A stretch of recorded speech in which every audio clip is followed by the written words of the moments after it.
Հանուն Հոր եւ Որդու եւ Հոգուն Սրբո ամեն Փառք Տիրոջը Աստված օրհնի բոլորիդ ձեր ընտանիքները զավակներին նոր եղբայրը հիշեցրեց որ պահքի մեջ ենք եւ եկեղեցու վարագույրները փակ են երրորդ շաբաթն է արդեն առաջանում եւ գիտեք ամբողջ ընթացքը փաստորեն տրված է մեզ ապաշխարության համար կարելի ասել ինքնակնության ապաշխարության եւ վերջի վերջո պիտի գանք մեր կյանքի ընթացքի վերջին այսինքն փառավորվելուն Հիսուս Քրիստոսի փառավոր հարությանը որը նաեւ մեզ է վերաբերվում եթե հավատում ենք եթե չենք հավատում իզուր տեղն են, ասենք, բանը, հարության տոնը նշում շատերը, որոնք չեն հավատում։ Գիտեք, ամբողջ աշխարհում երևի մի 1.5-2 միլիարդ մարդ հարության տոնն է նշում, բայց կասկածելի է եւ այսօրվա քարոզնել ինչ որտեղ դրա հետ կապված է, որովհետեւ վիճակագրությունը ասում է, որ մոտ 1 միլիարդ քրիստոնյա կա արդյոք բոլոր քրիստոնյաները պիտի փրկվեն առաջի հերթին այդ հարցումը կարծես թե վախեցնող է մենք էլ ենք քրիստոնյա եւ մարդը մտածում է ինչ անի որ փրկվի եւ այսօրվա քարոզը ինչ որտեղ այդ հարցերի պատասխանը կտա Փառք Տիրոջը դրա համար Ուրեմն մենք բոլորս էլ սովորել ենք այդպիսի մարդ չկա որ սովորած չլինի որոշները ասում են 3-4 դասարանի կրթություն ունեինք դրանից հետո էլ չենք շարունակել ուսումը եւ այդ ուսման ընթացքում բոլորն էլ քննություն են հանձնում դպրոցներում ասում են քննությունները 8-րդ դասարանից է սկսում բայց ես գիտեմ որ առաջի դասարանից է սկսում ինչ որ ուսուցիչը բացատրում է հաջորդ օրը հարցնում է աշակերտներին կամ ստուգողական է տալիս կամ շարադրություն է տալիս որ գրեն այդ թեմայի շուրջը իսկ ավելի բարձր ուսումնական հաստատություններում հատուկ ստուգարքներ են անցնում Աստված էլ է սիրում ստուգարք անցկացնել այսինքն փորձել Գիտի Աստված արդյունքը բայց այդ փորձելը նրա համար է որ մարդը դասեր քաղի այդ փորձից նույնիսկ Կորինթացիների 10-րդ գլխում ասում է այս ամեն բաները կատարվեց խոսքը հրեաների հետ կատարվածի մասին է որպեսզի օրինակ լինի մյուսների համար ուրեմն ինչ որ կատարվել է հրեաների հետ, հավատացյալների հետ, որ գրված է այս գրքում, օրինակի համար են, որպեսզի մենք դասեր առնենք։ Եվ Աստված իսկապես փորձեց Մովսեսին ու կներեք Աբրահամին ու Սարային զավակ պարգևեց ծերության հասակում եւ երբ զավակը մեծացել էր Աստված ասեց քո զավակին պիտի զոհ մատուցես եւ Աբրահամ փաստորեն անցավ այդ փորձությունը գիտեք ամենադժվարին փորձություններից մեկը չնայած Աբրահամին շատ ծանր փորձություն էր Աստված հեռու պահի այդպիսի փորձությունից մեզ ոչ մեկս չենք կարող այդպիսի փորձություն անցնել, չեմ կարծում, որ կարողանանք։ Դրա համար էլ Աբրահամը հավատքի հայր կոչվեց։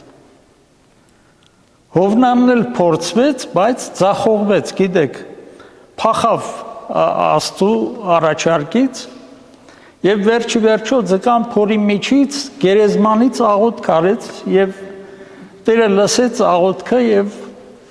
դուրս եկավ, փրկվեց այդ վիճակից ու Աստծո գործը կատարեց։ Պետրոսն էլ ուրացավ Տիրոջը եւ Տերը փորձելու համար ասեց. Պետրոս, ավելի շուտ Սիմոն Հովնանի որդի, զիսկ սիրես։ Եվ Պետրոս ասեց. Տեր, սիրում եմ։ Արած է գառներս, ասեց Տերը։ Նորից հարցրեց, երկրորդ անգամ ասեց արած է ոչխարներս։ Երրորդ անգամ հարցրեց, նույն հարցը տվեց, ասեց արած է ոչխարներս։ Ուրեմն Աստված իր հոտի մեջ, այսինքն եկեղեցու մեջ գառներ ու ոչխարներ ունի։ Գառները փոքր հասակով հավատացյալներն են, ոչխարները ավելի մեծերը։ Զարմանալի է, ես մինչև հիմա կարդացել էի, բայց այդ մասը ուշադրություն չէի դարձրել, ուրեմն գառներ ու ոչխարներ է ասում Պետրոսին արածացնելու համար։ Ուրեմն Աստված փորձում է եւ երկրորդ Կորինթացիներիս 13:5-ում ասում է փորձեցեք ձեր հավատքը, արդյոք փորձեցեք ձեզ, արդյոք հավատքի մեջ եք։ Հիսուս է ասում, Պողոսն է ասում այս խոսքերը։ Ուրեմն մեզ հարկավոր է փորձել իսկապես մենք հավատքի ճանապարհի մեջ ենք, թե շեղումների մեջ ենք, սխալների մեջ ենք։ Միշտ հարկավոր է փորձել, քանի որ Աստված էլ է փորձում, մենք էլ պիտի փորձենք մեզ, ստուգենք մեր վիճակը, արդյոք ճիշտ ճանապարհի մեջ ենք։ Որովհետև ամբողջ լեռան քարոզը Հիսուս Քրիստոս պատմում էր, սովորեցնում էր աշակերտներին եւ նույնիսկ հրեա ժողովրդին, որոնք շրջապատում էին, այն չափանիշներն էր ցույց տալիս, որոնք անհրաժեշտ են, որպեսզի մարդը մտնի Աստծո թագավորությունը։ Եվ թե լեռան քարոզը եւ թե օրենքը, որ տրվեց հրեաներին, նորից այդ չափանիշների մասին է խոսում։ Սա պիտի անեք, մյուսը, բայց արդյոք մարդը ինչ որ բաներ անելով կարող է փրկվել։ Ուրեմն Աստվածաշունչը սովորեցնում է, որ փրկվելու համար արդարություն է պետք։ Մարդը պետք է արդար լինի։ Բայց արդյոք մարդը կարող է ինքը իրեն արդարացնել։ Երբ որ Հռոմեացիների թղթում 3:23-ն է ասում է, բոլորը մեղք գործեցին եւ Աստծո փառքեն պակսեցան։ Մեկը չկա, ոչ մեկը։ Եվ որպես չափանիշ լեռան քարոզում Հիսուս ասում է, եթե ձեր հավատքը փարիսեցիների հավատքից ավելի չլինի, ձեր արդարությունը ավելի շուտ, փարիսեցիների արդարությունից ավելի չլինի, դուք չեք կարող փրկվել։ Պատկերացնում եք, փարիսեցիները ծոմ էին պահում, տասանորդ էին վճարում, տաճար էին գնում, իրենց մաքուր էին պահում բարոյապես, ըստ իրենց ասածի իհարկե, արտակնափեց էր այդ ամեն ինչը երևում, եւ հիմա մեզանից Աստված պահանջում է, որ մենք ավելի արդար լինենք, քան թե փարիսեցիները, արդյոք դա հնարավոր է։ Շարունակության մեջ Հիսուս ասում է, կատարյալ եղեք, ինչպես իմ հայրը կատարյալ է։ Այդ մի այնպիսի չափանիշ է, որ մարդու համար անհասանելի է, բայց երբ որ մեծահարուստի մասին էր խոսում, Հիսուսը ասեց, որ ավելի հեշտ է ուխտին ասեղի անցքով անցնել, քան թե մեծահարուստին երկնքի արքայություն մտնել։ Աշակերտները ասեցին, «Էլով պիտի փրկվի»։ Նրանք մտածում էին, որ հարուստները օրհնված մարդիկ են Աստծո կողմից, օրհնվածները եթե չեն փրկվում, իրենք ոնց են փրկվելու, խեղճ ու կրակ ժողովուրդ։ Բայց շարունակության մեջ Հիսուսը ասեց, ամեն բան, ինչ որ մարդու համար անկարելի է, Աստծո համար կարելի է։ Աստված կարող է, Աստված ծրագիր է դրել, որպեսզի ինչ որ քանակով մարդկանց փրկի։ Աստված ուզում է, որ ամբողջ մարդկությունը փրկվի։ Բայց երբ որ Աստվածաշնչին ենք նայում, ասում է ամեն բան բարի գործակից է Հռոմեացիների 8:28-ում։ Անոնց, որոնք Աստված կսիրեն, որոնց իր նախասահմանությունով կանչեց։ Եթե մեկը կանչված չի Աստծո կողմից, չի կարող փրկվել։ Եվ ոչ միայն կանչեց, շարունակության մեջ նաև արդարացրեց։ Դրա շարունակության մեջ էլ գրած է նաև փառավորեց։ Ուրեմն այդ բոլոր գործողությունը արդարացման, կանչելու, արդարացման ու մարդուն փառավորելու, այսինքն մարդուն այն վիճակի բերելու, որ Քրիստոսի հետ երես առ երես հանդիպելուց Քրիստոսի նմանը լինի։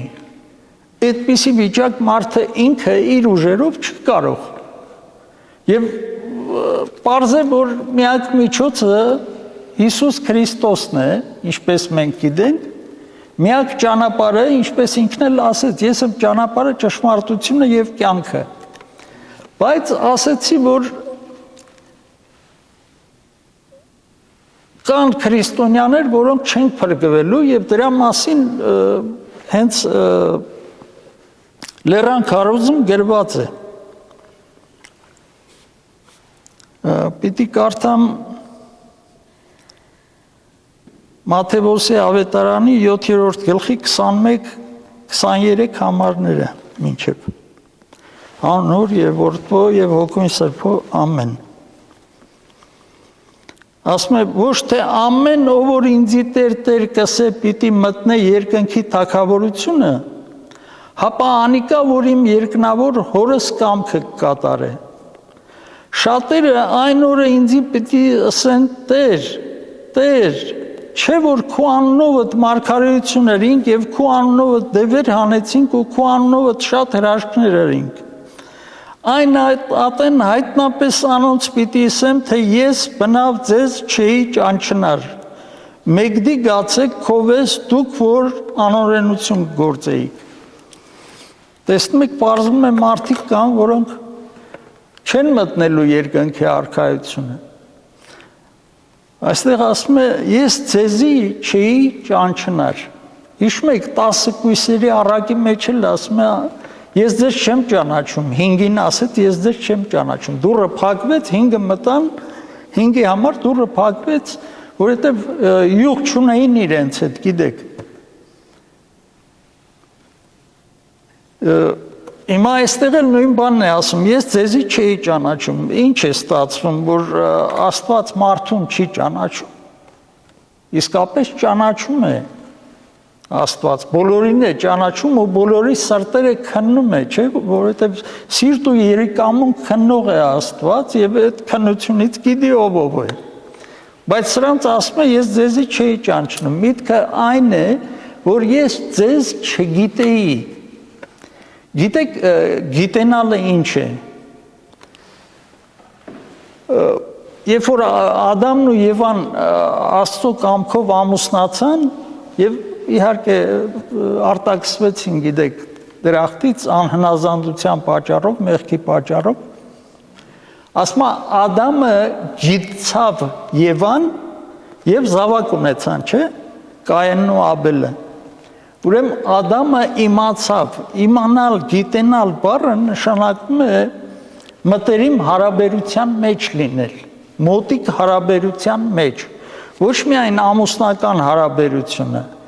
այլև որևէ մեկի հետ մոտիկ հարաբերության մեջ լինել։ Եթե դու այդպիսի հարաբերության մեջ ես,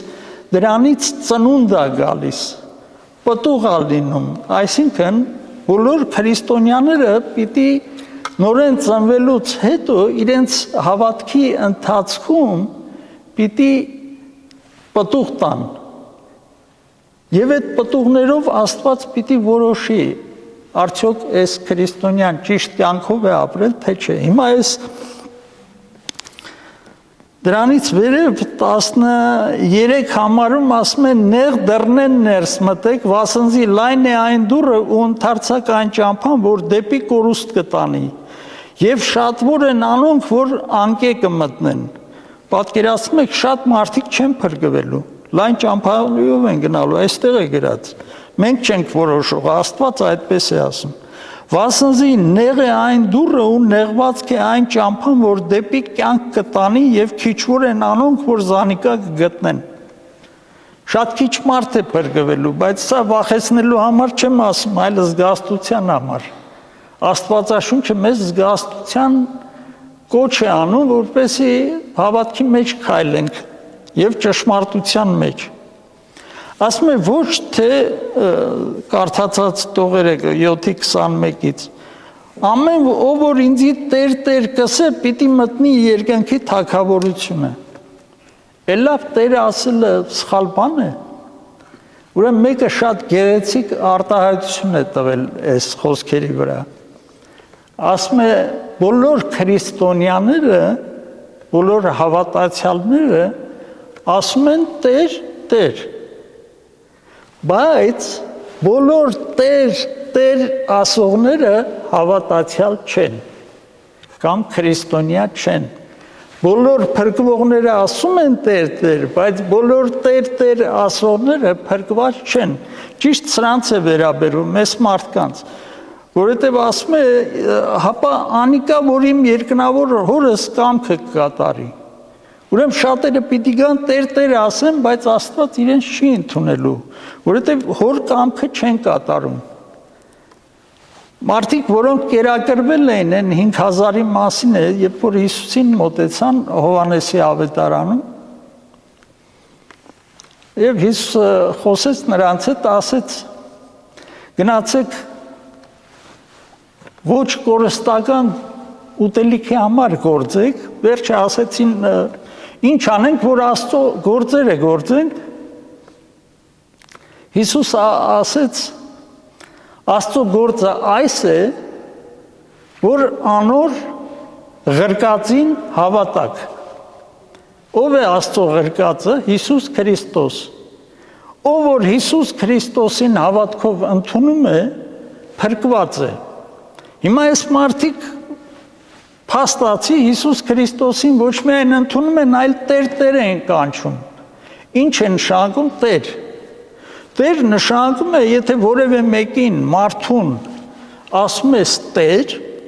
ուրեմն իրեն աստվածացնում ես, ինքը քո Տերն է, Աստված է ստեղծողը։ Հրեաները, որ Տեր էին ասում, Եհովա անվան փոխարեն էին ասում, որովհետև չէին ուզում Եհովայի անունը օգտագործել, դրա համար Տեր էին կանչում։ Նույնիսկ օրենքը, որ տրվեց, 3-րդ կետում ասում է Աստծո անունը պարապ տեղը բերանը չառնես։ Եթե դու չես հավատում Աստծուն, իրեն չես կարող Տեր կանչել։ Սա Աստծո անունը պարապ տեղը բերանը առնել է, եթե դու Աստծո կամքով չես շարժվում։ Հռոմեացիների 12 գլխում հաճախակի ենք ասում, որ Աստծո կամքը բարի, հաճելի ու կատարյալ է, ուրեմն մենք այդ կամքը պիտի փնտրենք, բայց Աստծո կամքը ո՞րն է։ Չգիտեն քրիստոնյաները։ Հավատալ իր ղրկածին, քիչ առաջ ասեցի, որդուն։ Այսինքն հավատն է մեր փրկության աղբյուրը, ուրիշ ճանապարհ չկա։ Բայց հռոմեացիների 10-րդ գլխում ասում է, եթե բերանովդ Հիսուսին Տեր խոստովանես ու սրտով հավատաս, որ Աստված իրեն մեռելներից հարություն տվեց, կփրկվես, կյանք ունենաս։ Մարդիկ բոլորն էլ բերանով խոստովանում են, սրտով կարծես թե հավատում են։ Եվ ասում է, ով որ Տիրոջ անունը կանչի, ամոթով չի մնա։ Հիմա այս մարդիկ Տեր են ասում, ինչն էր սրանց մեղքը, ուրեմն Աստծո կամքը չէին կատարում։ Մարդը պիտի Աստծո կամքը կատարի, այսինքն Հիսուս Քրիստոսի հետ մտերիմ հարաբերության մեջ լինի։ Եթե մտերիմ հարաբերության մեջ չես Հիսուս Քրիստոսի հետ, այսինքն չես ճանաչում իրեն, ինքն էլ քեզ չգիտի, ինչպես շատ հրեաների ասեց նորից Հովանու թղթում, ասում է, ես ձեզի չեմ ճանաչում, դուք իմ ոչխարներս չեք, իմ ոչխարներս, ասում է, ինձ ճանաչում են, իմ ձայնս կլսեն և իմ հետևից կգան։ Ուրեմն, եթե մենք Աստծո ոչխարներն ենք, սա անպատիվ բառ չի, բոլոր քրիստոնյաները հաճույքով լսում են ուրախությամբ։ Լավ կլինի, որ մենք բոլորս Աստծո ոչխարները լինենք ու գառները։ Իմ ոչխարները իմ ձայնը լսում են ու իմ հետևից են գալիս։ Այսինքն Աստծո ճանապարհներով են գնում։ Հովհաննես առաքյալը առաջի թղթում, Հովանու առաջի թուղթը կա, հենց սկզբում ասում է հավիտենական կյանքը տեսանք, լսեցինք, շոշափեցինք, հաղորդակցություն ունեցանք, հիմա մենք ուզում ենք այդ հաղորդակցությունը ձեր հետ ունենալ, այսինքն հավատացյալների հետ։ Ասում եմ, մեր հաղորդակցությունը հոր և իր որդու հետ է, ինչ է նշանակում հաղորդակցվել։ Եթե հայտնության գիրքը բացեք 3:20-ը, 3-րդ գլուխը, Լավոդիկեի եկեղեցին գրած խոսքերի մեջ ասում է, դու կույր ես, դու կարծում ես, թե հարուստ ես, ճոխ ես և այլն, հավատի մեջ ես, բարձր դիրքում ես, բայց դու կույր ես ու մերկ։ Ուրեմն քեզ հագուստ է պետք և հավատք, փաստորեն, և դեղ է պետք քո աչքերին, որպեսզի աչքերդ բացվեն։ Ուրեմն գիտեք, այդ ժամանակ հենց այդ Լավոդիկեում աչքի դեղ էին արտադրում, քսուկներ էին արտադրում, որ վնասված աչքերը բժշկեն։ Ասում է, քո աչքերին դեղ է պետք, որպեսզի տեսնես։ Դու այնքան գաղջ ես, որ ասում է, քիչ է մնում բերանիցս փսխեմ, որովհետև ոչ տաք ես, ոչ սառը, ավելի լավ կլիներ տաք կամ սառը լինեիր, ոչ թե այդպիսի գաղջ։ Այդ եկեղեցուն է ասում և վերջում ասում է, որ ես դրանը կանգնած եմ և կթակեմ, ով որ դուռը բաց անի, ես ներս կմտնեմ և անոր հետ ընթրիք կանեմ։ Ուրեմն ինչ է նշանակում ընթրիք անել, երբ մեկի տունը գնում մտնում ես ընթրիքի համար, ինչու է մարդը հրավիրում ընթրիքի, որպեսզի զրուցի, հաղորդակցվի, միասին մոտիկություն անեն, իրենց կյանքը մեկը մյուսին պատմեն և իմանան մեկը մյուսի մասին։ Թեկուզ և հարազատ նորից ընթրիքի հրավիրելուց միայն ուտելու համար չէ, ընթրիքը հաղորդակցության համար է, դրա համար է Հովհաննես առաքյալը ասում, հաղորդակցվենք։ Ուրեմն հաղորդակցություն է պետք, մտերմություն է պետք, որպեսզի Աստծո հետ ճիշտ հարաբերության մեջ լինես։ Աղոթել է պետք, հավատալ է պետք, ապաշխարել է պետք։ Այս մարդիկ չէին ապաշխարել, ինչից եմ իմանում։ Ուրեմն շարունակության մեջ ասում է, ամենավերջում 23 համարում ասում է, մեկդի գացեք քովես դուք, որ անօրենություն կգործեիք։ Կարծես թե հավատքի մեջ են, բայց շարունակում են իրենց նախկին կյանքը։ Դրա մասին է խոսում։ Անօրենություն կգործեիք։ Անօրենություն ինչ է, Աստծո քիչ առաջ ասեցի, որ թե օրենքի մեջ, թե լեռան քարոզում տված այդ չափանիշները խախտել են նշանակում։ Դրանք օրենքներ են, որ Աստված տվել է մեզ, որ դրանով պիտի ապրենք։ Բայց դրանով մենք չենք կարող ապրել։ Հիսուս Քրիստոսին հավատալով փրկվեցինք և Հիսուս Քրիստոսի ձեռագործն ենք հիմա բարի գործերի համար։ Մենք ոչ թե գործերով ենք փրկվում, այլ հավատքով փրկված ենք, շնորհով ենք փրկված հավատքի միջոցով։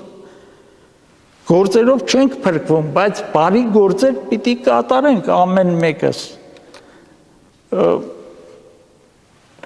ասма Հիսուս ինձի եկեք Մատթեոսի ավետարանից այլի հոգնածներ ու բեռնավորվածներ եւ ես ձեզ կհանգչեցնեմ իմ լուծս ձեր վրա առեք եւ ինձ մեզ սորվեցեք որ հեզ եմ ու սրտով խոնար եւ ձեզ հանգստություն կգտնեք չէ իմ լուծս քաղցր է եւ իմ բեռս թեթև հիմա երբ որ այդ լուծի մասին ես կարդում էի հասկացա որ այդ լուծը հենց խաչն է որովհետև ասում է իմ խաչը ձեր վրա առեք եւ իմ հետևից եկեք Հիսուս Քրիստոս ասում ամեն օր իմ հետևից եկեք ամեն օր ձեր խաչը իմ խաչը ձեր վրա առեք ու իմ հետևից եկեք ինչպես կարող է մարդը Հիսուսի հետևից գնալ այդ ծանր խաչով մարդը մտածում է բայց այդ լուծը գիտեք ոնց է երկու կենթանի են չէ քաշում դրանց պարանոցի վրա փայտ է դրված երկուսին կապում է եւ մեջտեղից էլ մի այլ փայտ է գնում որ արորն է կապած կամ գութանը կամ որևէ բեռ Հիսուս ասում է իմ լուծս քաղցր է չի ասում ծանր է եւ այլ քաղցր է ինչի համար որովհետեւ այդ լուծի մի ծանրություն քաշողը հենց Հիսուս Քրիստոս է մյուսը դու ես Երբ որ ասում է խաչս ձեր վրա վերցրեք, նշանակում է լուծը ձեր վրա առեք։ Հիսուսը ամեն ծանրություն կարող է տանել, մարդը չի կարող, բայց Հիսուսը տանում է, մենք էլ երգելով հետևից գնում ենք։ Դրա համար է ասում Սաղմոս կարդացեք, երգեցեք եւ Տիրոջը օրհնեցեք, այսինքն մի գինովցեք գինիով, ապա Սուրբ Հոգով լցվեք, կամ նույնը Կողոսացիների թղթում ասում է Աստծո խոսքի մեջ առատացեք։ Ուրեմն մեր անելիքը ինչ է Աստծո խոսքի մեջ առատանալն է, խորանալն է, որով Աստծուն ավելի խորը ճանաչենք։ Ինչքան խորը ճանաչենք, այնքան ավելի իր հետևից գնանք, սխալ ճանապարհներ չենք ընտրի։ Հիմա ամենազարմանալին էս հատվածում, որ կարդացինք, ասում է շատերը այն օր ինձ պիտի ասեն, Տեր, չէ որ քո անունով մարգարեություն ըրինք, քո անունով դևեր հանեցինք ու քո անունով շատ հրաշքներ ըրինք։ Լավ, այս մարդիկ ո՞նց էին կարողանում այդ ամենը անել։ Մի քանի պատասխան կա։ Առաջինը, որ այդ հրաշքները Աստծուց չէին։ Երկրորդ առաջինը Աստծուց էին, երկրորդը Աստծուց չէին։ Կամ այլ ճանապարհներով էին, այսինքն կեղծում էին այս մարդիկ։ Ոչ սատանայից էր, ոչ էլ Աստծուց։ Պարզապես կեղծ ասում էին դև ենք անել։ Հիմա եթե Աստծուց էր, Աստվածաշնչում բազմաթիվ օրինակներ կա, որ կեղծ հավատացյալներ կան, կեղծ նվիրվածներ, կեղծ մարգարեներ կան։ Ասում է կեղծ մարգարեներ պիտի գան աշխարհի վերջում Մատթեոսի 24-ի 24-ն է եթե չեմ սխալվում Ուրեմն խաբեբաներ պիտի գան պիտի ասեն մենք մարգարեացել ենք եւ այդպիսի մարգարե հիշում եմ մեկը Աֆրիկայում էր ասում էր հիմա այնց կանեմ որ կորոնավիրուսը մի քանի օրում անձրև կգա եւ կորոնավիրուսը կվերանա 2 տարի տևեց այդ մարդը մահացավ ինքը մեծ առաջնորդ էր բազմաթիվ մարգարեություններ էր անում ու բազմաթիվ մարդկանց կարծես բժշկում էր, հսկա գումարներ էր աշխատում, բայց խաբեբա էր, վերջի պարզվեց։ Եվ այդպիսի մարգարեներ Աստվածաշնչում էլ կա, Բաղամին հիշում եք։ Աստված նրան բերան տվեց, որպեսի մարգարեանա, որպեսի մեզ օրինակ լինի։ Ոչ թե իր փրկությանը, որովհետև ինքը սպանվեց, որովհետև Իսրայելին վերջո հրավիրեց անառակության եւ 23000 իսրայելցի մահացան դրանից, որ կողքի ազգերի հետ շփվեցին նրա հրմամբ։ Դա այն բաղամն էր, որը հեթանոս էր նույնիսկ, բայց Աստված մարգարեանալու շնորհ էր տվել, օգտագործում էր այդ մարդուն Աստված։ Բաղակը, այդ թագավորը, մադիամացիներու կարծեմ, ասեց, որ արի անիծի Իսրայել ժողովրդին, այս մարդը մարգարե է, չէ, մարգարեությունը ինչ է, Աստծուց պիտի ստանա մարդկանց փոխանցի։ Երբ որ այդ զոհերը դրել էին եւ պիտի անիծեր Իսրայելին, աղոտ դուրս եկավ, ասել օրհնի Իսրայելին։ Օրհնեմ Իսրայելը։ Վերջը 3 անգամ փորձ արեց, 3 անգամ օրհնեց Իսրայելին։ Այդ մարգարեն, որովհետեւ Աստծո փոխանցածը ինքը չի կարող փոխել։ Եթե փոխի, ուրեմն մարգարե չի։ Արդեն կեղծիկ դուրս կգա։ Կայապան մարգարե էր, այսինքն մարգարե չէր, քահանան էր, գիտեք, քահանայապետն էր, Կայապան։ Ասեց լավ է որ մի մարդ մեռնի այս ժողովրդի համար։ Գիտեք, Աստվածաշունչը հենց դա է ասում։ Հիսուս Քրիստոս մեռավ ամբողջ մարդկության համար, ամբողջ աշխարհի համար։ Փաստորեն դուրս է գալիս Կայապան էլ մարգարեցավ։ Այն դեպքում, երբ որ այս մարդը լրիվ հակառակ էր Հիսուսին եւ անաստված էր կարելի ասել։ Հրեական կրոնի կամ հրեության դավանության մեջ էր եւ սխալ ճանապարհի վրա էր։ Ուրեմն տեսնում ենք, որ կարող է մարդը մարգարեանալ, բայց ինքը ճշմարիտ Աստծո հավատացյալը չլինել։ Ուրեմն այդպիսի շեղումներ կարող են լինել։ Դրա համար էլ այս խոսքերը լիովին սազում են այս գրվածները մարդկանց, որոնք Աստծուն սրտով չեն ընդունում, ապա միայն արտաքին արտահայտությամբ կամ խոսքերով հրաշքներ էին անում։ Մովսեսը երբ որ հրաշքներ էր անում, կողքից այդ կախարդներն էլ էին հրաշքներ անում։ Ինքը ջուրը արյուն դարձրեց, նրանք էլ արեցին։ Օծ սարքեց, փայտը գցեց գետնին, օծ դառավ գավազանը։ Նրանք էլ նույնը կատարեցին եւ այդպես շարունակ։ Ուրեմն հրաշքներ կարող են Աստծուն հակառակ մարդիկ, կախարդները, մյուսներն էլ անեն, այսինքն ոչ միայն Աստծուց է ամեն հրաշք ու գերբնական բաները, այլև սատանայական ուժերից էլ կարող են լինել։ Ուրեմն դրա համար է այսպես ասում։ Լավ, հիմա մեզ ինչ է պետք։ Առաջի հերթին հավատք, երկրորդը ապաշխարություն, որովհետև այս մարդիկ մեղքերը չեն խոստովանել, ասում է անօրենություն գործեցիք, եթե մեղքերը, ասում է Հովհաննես առաքյալն է ասում, 1:9 առաջի թղթի Հովանու, ասում է եթե ձեր մեղքերը խոստովանեք, հավատարիմ ու արդար է զանիկա ձեր մեղքերին թողություն տալու եւ ձեզ ամեն անիրավությունից սրբելու, մաքրելու։ Ուրեմն ճանապարհը կա փրկության։ Երբ որ մեղք ենք գործում, պիտի խոստովանենք, պիտի աշխատենք մեղք չգործել, բայց բոլորը մեղավոր մարմնի մեջ են եւ հնարավոր է մեղք գործեն։ Ուրեմն ճանապարհը կա փրկության, Աստված միշտ պատրաստ է ընդունելու մեղավորին։ Երբեք չի փակել դռները, դեռևս չի փակել, շուտով գալու է, որովհետեւ գիտեք, ամեն ինչ կապված է Իրանի ու Իսրայելի հարաբերությունների հետ, Աստվածաշունչն է դա ասում, Իրանը վերջի վերջո պիտի հարձակվի Իսրայելի վրա, աշխարհի վերջում։ Մենակ չի հարձակվելու, որովհետև գրած է 200 միլիոնանոց զորք պիտի հարձակվի, ուրեմն չգիտեմ, ինքներդ գուշակեք, թե ինչ պետություններ պիտի միավորվեն Իրանի հետ եւ հարձակվեն Իսրայելի վրա։ Բայց այդ ժամանակ էլ վերջը պիտի գա եւ Աստված պիտի իր բերանի սրով ամեն մեկին իր տեղը դնի, ոչնչացնի։ Փառք Տիրոջը, Աստված օրհնի ձեզ, հավատի ու ապաշխարության կյանքով ապրենք ու այս շրջանն էլ, այս պահքի շրջանն էլ ուրախությամբ անցկացնենք, ոչ թե տխրությամբ, որովհետև Աստված մեզ ոնց որ ասում է վախի հոգի չի տվել, հապա սիրո, զորության ու զգաստության հոգի է տվել։ Ուրեմն այդ ձևով էլ ընթանանք մեր կյանքի ընթացքը, Աստված օրհնի ձեզ։